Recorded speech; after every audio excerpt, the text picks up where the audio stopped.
sistema de derechos que actualmente conocemos hace que solo a través del derecho a esa nacionalidad reconocido en la Declaración Universal de Derechos Humanos por primera vez pueda ser sujeto verdadero de derechos y por lo tanto solo aquel que tiene esta nacionalidad o ciudadanía será sujeto de derechos. Reflexión que dará seguramente en la tercera de las jornadas bastante de sí ese debate de la identidad nacional. Y por último habla del derecho a su propio idioma, religión y vida cultural. Como vemos, todos estos rasgos compondrán la identidad de cada una de esas personas en las que indiscutiblemente el peso de uno u otros factores dependerá de muchas cuestiones externas, internas, subjetivas, psicológicas y en algunos casos incluso también objetivas. También he tomado un poco la molestia de ver reflejado los diferentes significados de la palabra o el concepto identidad en este caso relacionados con algunos diccionarios. En el diccionario de María Moliner encontramos una definición realmente neutra del concepto de identidad. Dice María Moliner: identidad es la circunstancia de ser efectivamente una persona la que dice ser. Término absolutamente neutro, pero que indiscutiblemente pues referencia a lo que sería esa definición de identidad, ¿no? Mucho menos neutral es la definición que nos ofrece la Real Academia de la Lengua en su diccionario, ¿no? El diccionario, en su acepción segunda, define la identidad como el conjunto de rasgos propios de un individuo o de una colectividad que los caracteriza frente a los demás. La misma RAE, en su diccionario, define la palabra cultura, además del viejo significado de cultivo, en su acepción tercera como conjunto de modo de vida y costumbres, conocimientos y grado de desarrollo artístico, científico, industrial en una época, grupo social, etc. Combinando ambas definiciones, según el Diccionario de la Lengua, identidad sería aquel conjunto de modos de vida y costumbres, conocimientos y grados de desarrollo artístico, científico, industrial en una época, etcétera, etcétera, que caracterizan a un individuo o una colectividad frente a las demás. Destaco esta definición frentista de la identidad, que encaja precisamente con la perspectiva del nacionalismo, que, incluyendo experiencias trágicas del nacionalsocialismo, es responsable de inventar y exaltar falsas mitologías y de la imposición artificial de inexistentes homogeneidades culturales y de la irracional apología de lo étnico. Esa visión frentista choca con la concepción expresada por el Sistema Internacional de Derechos Humanos y recogida en la Declaración Universal de la UNESCO sobre la diversidad cultural, que proclama los derechos culturales como parte integrante de los derechos humanos y defiende la diversidad cultural como un imperativo ético inseparable del respeto de la dignidad humana. Me quedo con una de las afirmaciones de la Declaración Universal de la UNESCO que manifiesta de forma precisa: la diversidad cultural es tan necesaria al género humano como la diversidad biológica para los organismos vivos. Podemos concluir que en nuestras sociedades cada vez más diversificadas, además de la obligación de garantizar el derecho de toda persona a una identidad propia, resulta indispensable promover una interacción armoniosa y voluntad de convivir de personas y grupos con identidades culturales a un tiempo plurales, variadas y dinámicas. El pluralismo cultural, en un contexto democrático, constituye, a mi modo de ver, la respuesta política al hecho de la diversidad cultural. Dicho esto, creo que es imprescindible traer también a colación el contexto sociopolítico en el que nos encontramos de la globalidad, la identidad y la diversidad cultural en un mundo globalizado. El siglo XXI, se ha expresado quizá por alguno de los contertulios, está inmerso en una evidente contradicción entre globalización y fragmentación. La humanidad en este nuevo milenio, en palabras de Nicolás López Calela, Los derechos colectivos, una obra publicada en Ariel, experimenta la creciente afirmación de toda clase de sujetos colectivos que se presentan con poderes efectivos e incluso con derechos legales, diría yo, de dudoso origen y legitimidad democrática. El mundo actual está dominado por organizaciones supraestatales e instituciones mundiales o grupos mundiales, poderes económicos transnacionales, organizaciones internacionales no gubernamentales, entidades colectivas de las más diversas clases que funcionan y tienen poderes que están más allá no solo de los individuos, sino de los propios estados nacionales. Me refiero al Programa de Naciones Unidas para el Desarrollo, que señalaba ya en su informe de 1999 que la reinvención de la estructura de un gobierno mundial no es una opción, sino un imperativo para el siglo XXI. Pero también y contradictoriamente frente a esta globalización de que tanto se habla, frente a la creación de esos nuevos espacios supraestatales, la Unión Europea, Mercosur, otros, asistimos a las fragmentaciones de estados como la URSS, Yugoslavia, Checoslovaquia, y al surgimiento de micronacionalismos de diverso puño, como Ucrania, Escocia, Cataluña, Córcega, Flandes, Tirol, Quebec, etc., que intentan reactualizar el periodo de las identidades nacionales, haciendo resurgir la tensión siempre latente entre orientaciones universalistas del Estado de Derecho y la democracia frente al particularismo de la nación que se delimita frente al mundo. A nuestro modo de ver, todo ello tiene unas consecuencias muy perniciosas que no podemos olvidar, como las limpiezas étnicas que se produjeron en la disolución del antiguo Estado yugoslavo y las acciones similares que se produjeron en el Cáucaso, seguramente hoy se están produciendo también en Ucrania o podrían producirse por el Estado Islámico.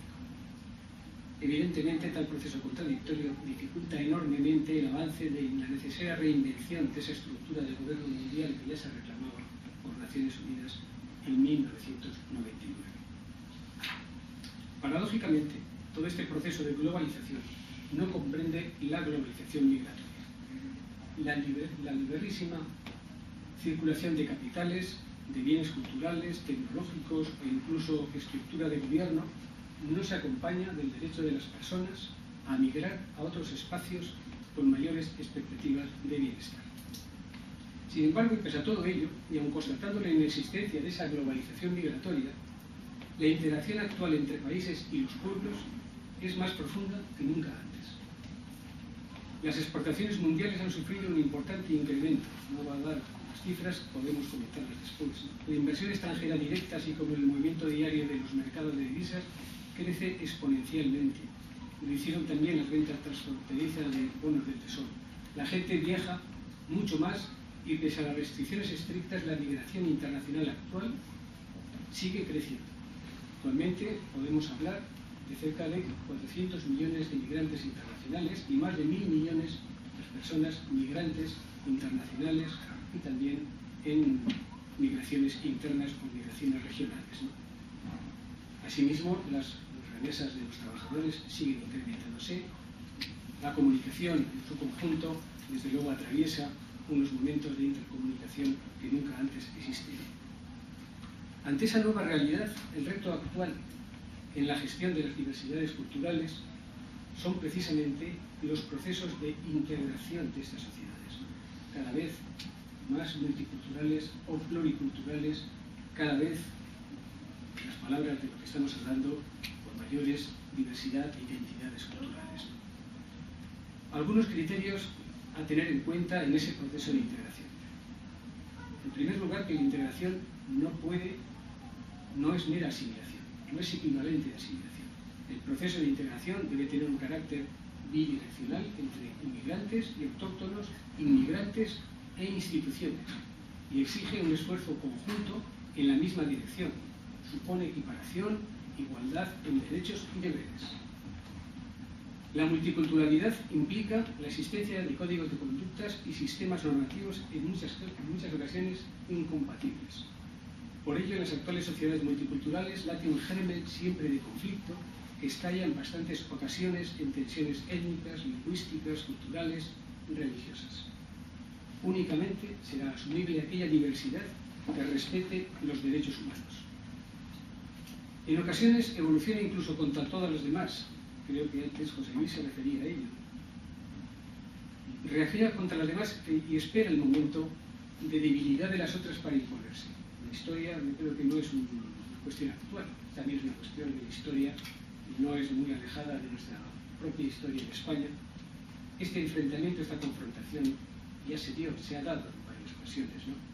Recuerdo la expulsión de los judíos en 1492, reyes católicos, o la expulsión de los moriscos en 1609, Felipe III. La cultura cristiana se deshizo de las otras dos. Desde hace 20 años se habla de interculturalidad como propuesta normativa y de gestión del proceso integrador de la diversidad cultural o de la diversidad de las identidades culturales.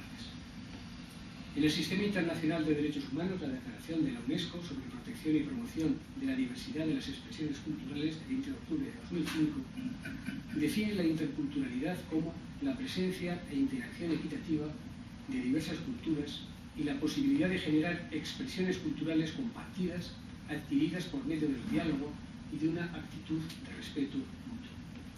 De esta manera, la interculturalidad responde a una forma aceptable desde el punto de vista de los derechos humanos, de la relación entre diferentes identidades culturales mediante la interacción y el beneficio mutuo, incluyendo comunicación entre dos o más culturas en un plano de respeto, de equidad y no de vasallaje. Pero en esta tarea ciertamente habrá que tener también que huir del relativismo cultural que proclama la prevalencia de las diversas culturas sobre la única ideología común de la humanidad en la actualidad, que son los derechos humanos. A nuestro entender, solo cabe entender la interculturalidad en derechos humanos. Sí a una interculturalidad que respete siempre la dignidad humana, cualidad inherente de la persona, desde la igualdad y no discriminación, y con sumisión de todos y todas al ordenamiento jurídico. Es este un parámetro irrenunciable.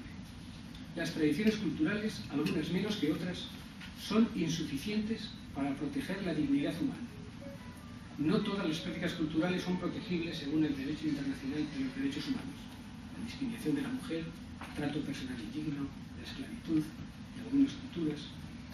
Solo los derechos universales no imponen un patrón cultural, sino el estándar legal de la mínima protección necesaria para la dignidad humana. Esta es la interculturalidad que entendemos desde los derechos de todos y de todas. Solo esta interculturalidad puede ser, en mi criterio, un eficaz vehículo de gestión de los procesos de integración en nuestras sociedades actuales, cada vez más interrelacionadas y diversas culturalmente. Para finalizar, únicamente me voy a referir a un supuesto, a un caso que se relata de mediados del 2004, en el que, según se refiere en esta resolución judicial, un joven perteneciente a una comunidad pichí de Tartagal, una ciudad al norte de la provincia de Salta, Argentina, es denunciado por haber abusado sexualmente de la hija de su concubina, una niña de 9 años de edad, también perteneciente a la misma etnia.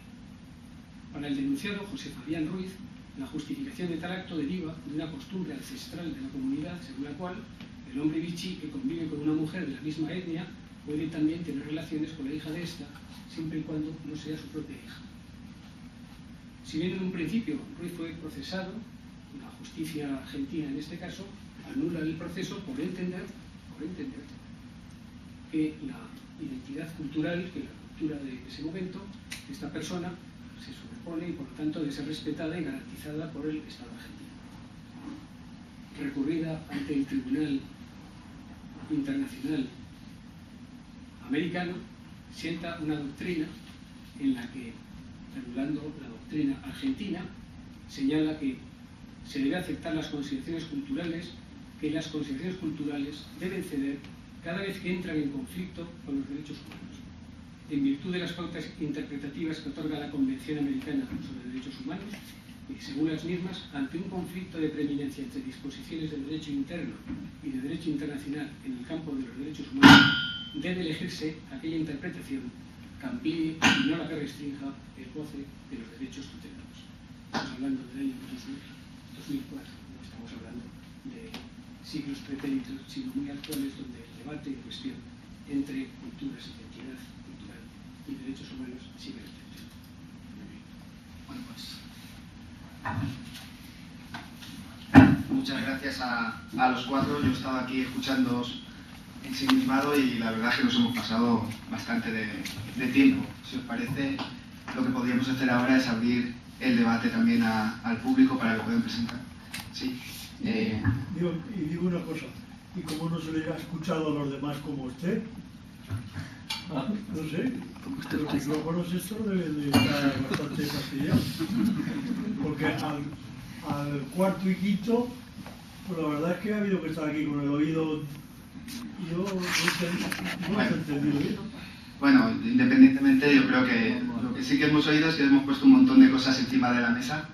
Yo creo que casi todos habéis hablado de un reto, de una situación en la que, bueno, pues hay que afrontarla de alguna manera, de la globalización contra la fragmentación, de la crisis de la identidad porosa, de la necesidad de apertura, de la necesidad también de llegar a acuerdos frente a los discursos identitarios que son ficciones o mitos, cómo afrontar la libertad, cómo afrontar lo otro y convertir la multiculturalidad en interculturalismo. Son varias ideas que estaban aquí, si queréis las podemos discutir entre vosotros, pero también estaría muy bien que se pudiera abrir el debate. La libertad del hombre y el individuo es el derecho por los derechos humanos, la multiculturalidad. Tú estás de acuerdo que necesitamos una multiculturalidad, habrá que respetar el derecho civil persistente en cada una de las comunidades que estemos viviendo. Por ejemplo, aquí hay una normativa que prohíbe a las mujeres islámicas ir totalmente tapadas cuando van a hacer gestiones públicas relacionadas sobre todo con el carnet de identidad y según qué tipo de historias para que se les pueda reconocer. No van como en sus países, según qué cosas tendrán que respetar. Por ejemplo, yo he juzgado el imán de Marbella por el hecho de que decía que es bueno que el hombre reprima a su mujer cuando en desacuerdo con una vareta de avellano sobre las costillas. Totalmente de acuerdo. Precisamente, bueno, una de las cuestiones que pretendía poner encima de esa mesa de discusión es precisamente que habría que huir del relativismo cultural en ese sentido. Es decir, no todas las culturas son válidas, no todas las culturas protegen la dignidad humana y por lo tanto reclamamos esa dignidad y esa protección de los derechos humanos por encima de esas culturas relativas o mitos culturales relativos, ¿no? He reflejado este caso de esta niña en Argentina precisamente para reflejar cómo el derecho argentino protegía precisamente esa situación que la Corte Americana de Derechos Humanos, pues lógicamente anuló y creo que elevó la dignidad también del ordenamiento jurídico americano en este sentido, reflejando la superioridad de los derechos humanos frente a esas culturas, a esas identidades culturales poco protegibles.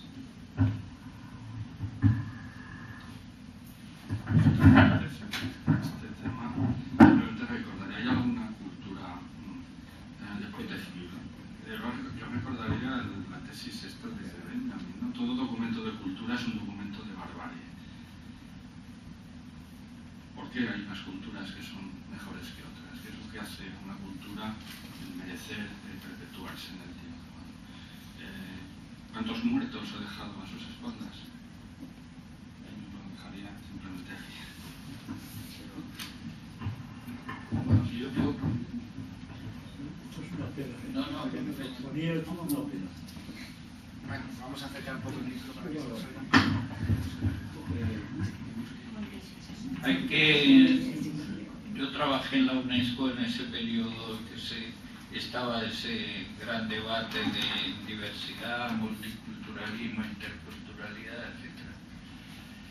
La verdad que son cosas muy diferentes y ha habido países que han legislado incluso a favor de la multiculturalidad en gobiernos más bien liberales.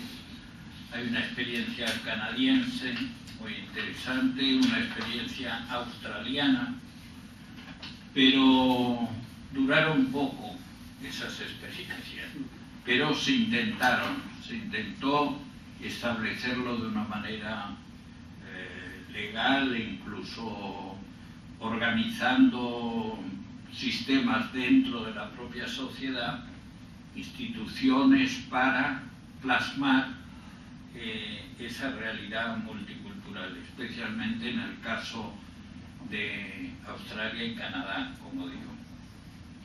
Ahora, la filosofía intercultural que practican algunos amigos míos en Alemania plantea problemas como los que planteó usted en su intervención. Es decir, ¿en qué medida en la interculturalidad se cede parte de uno para lo otro? Y la conclusión un poco del debate actual iniciado en su momento por la UNESCO, conclusión provisoria, como todas estas cosas que son siempre provisorias, es que lo que hay que llegar es a formas de coexistencia pacífica, digamos, en el seno de las sociedades entre comunidades diferentes. No significa que si tengo un vecino senegalés que cocina con especies que aromatizan todo el edificio, yo tengo que incorporarme a esa cocina y degustarla. Pero sí hay el respeto de uno a otro en base un poco a esos derechos humanos que también invocó al principio, y que permitan que toda esa diversidad cultural, que es un hecho evidente, coexista pacíficamente, respetándose unos a los otros. El que llega con su cultura y el que está y que se cree dueño de la cultura territorial que ve amenazada. Tú querías decir algo también, ¿no? Sí, porque, bueno, yo creo que Jesús efectivamente ha planteado un asunto bastante real, ¿no? Efectivamente, ¿por qué mejor esta cultura que la otra, ¿no? Que la vecina, que la extraña? Yo creo que aquí hay un recurso de lo que en filosofía entendemos como procesos performativos, ¿no? Uno dice que lo suyo es lo mejor. Claro, pero desde este punto de vista tenemos que cada cultura, en los grandes ámbitos, cada cultura dice de sí misma que es la mejor, ¿no?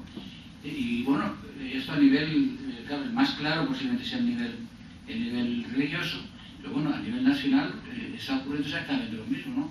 Hay procesos de ensimismamiento que sitúan a unas nacionalidades sobre otras, no sabemos muy bien por qué razones, excepto por la fuerza, el engaño, la astucia o lo que sea, ¿no? Claro, pero el problema es cómo resolver estos problemas, ¿no?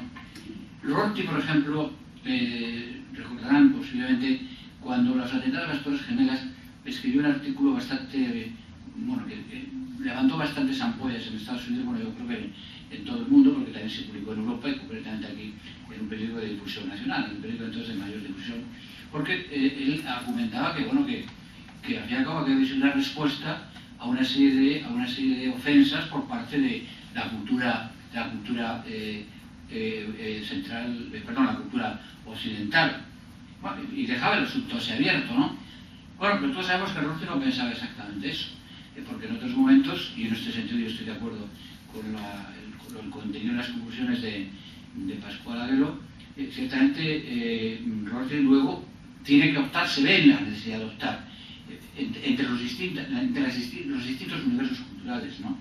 Y él propone algo que yo voy a terminar, pero por falta de tiempo pues lo suprimí, que creo que hay culturas muy difícilmente asimilables. El caso que ha puesto me parece muy significativo, pero bueno, podríamos hablar ahora de hechos más cercanos, ¿no? Rorty finalmente planteaba, claro, esto nos lleva a otro problema, ¿no? Hablaba de admitir aquellas culturas que tuvieran unas pautas no excluyentes, y que manifestaran respeto hacia otras y orientadas a la satisfacción de las necesidades colectivas. En ese sentido yo creo que es lo que, bueno, Pascual, desde una perspectiva jurídica, pues bueno, ha venido calificando, claro, como respeto a los derechos humanos, ¿no? Yo creo que eso puede ser una pauta que realmente no responde ni creo que resuelve definitivamente la cuestión que planteaba Jesús Esquerra o que planteaba también Fernando, porque en tanto en cuanto las identidades son porosas, ¿no? Y no podemos hablar de una identidad así porque puede cambiar, porque la identidad de la Iglesia Católica, bueno, pues no ha sido igual con el Papa Wojtyla que con el Papa Francisco, o no es igual con la Inquisición que con Juan XXIII, ¿no? Es decir, que la propia noción de identidad en un aspecto o en otro se modifica, ¿no? Pero bueno, la pregunta yo creo que queda en el aire. La respuesta creo que tiene que ser una respuesta pragmática, efectivamente, se mueva en el ámbito de la respuesta a las necesidades que se plantean en cada colectividad, y no sé si se puede hacer mucho más. Simplemente una cuestión sobre ese tema, reflejar unas notas de un internacionalista, Ramin Jahanbeglou, en un artículo que publicó en El País en el año 2010, se llamaba Derechos Humanos y Diálogo Transcultural. Hace unas reflexiones que me parecen de gran interés y, entre otras afirmaciones, hace las siguientes. Sería un error sostener que los derechos humanos son una idea occidental. En realidad son la capacidad moral de la humanidad para proteger, bajo el imperio de la ley, las condiciones necesarias para la dignidad humana. Tema a reflexión. Y señala también, las culturas tradicionales deberían ser consideradas y reconocidas como colaboradoras en la promoción de un mayor respeto de los derechos humanos y de su observancia. No rechazamos esas tradiciones, sino que deben ser un complemento, deben ayudar precisamente a lo mismo. Los derechos humanos universales representan un consenso arduamente conseguido de la comunidad internacional, no el imperialismo cultural de alguna región en particular o de un conjunto de tradiciones. De ahí que en el discurso que mi criterio debe plantearse sobre las identidades culturales, pues encuentran siempre esa piedra de toque que son los derechos humanos, que es insalvable. Esa es la pieza de toque que desde luego cualquier tradición, cualquier diversidad cultural, cualquier identidad debe confrontarse en absoluto por ser quizá el consenso internacional universal al que hemos llegado en este momento, ¿no? ¿Sí? Seguramente habrá que avanzar sobre él, ¿no? Pero en este momento hay un consenso universal que cree realmente que es el que nos debe servir de paradigma, al menos para a la hora de corregir o a la hora de gestionar la diversidad cultural. Creo que hay varias preguntas por aquí. ¿No? Sí, ¿no?